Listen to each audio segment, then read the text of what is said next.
همین 2 روز پیش بود که داشتم چیزا راجع به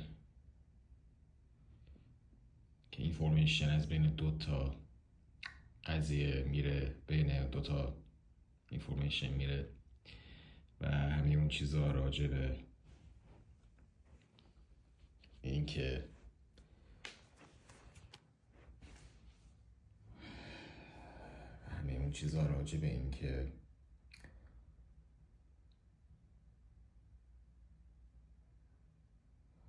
و همچنین اینکه می اومدم اینجا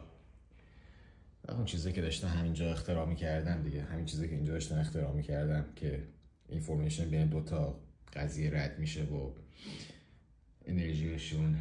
اون باعث میشه که 2 تا انرژی بین 2 تا قضیه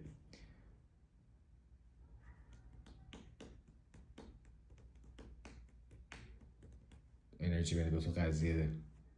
قضیه چی بشه، از بین اون یکی بره، از بین 2 تا چیز بره و باعث بشه که بین 2 تا قضیه رد بشه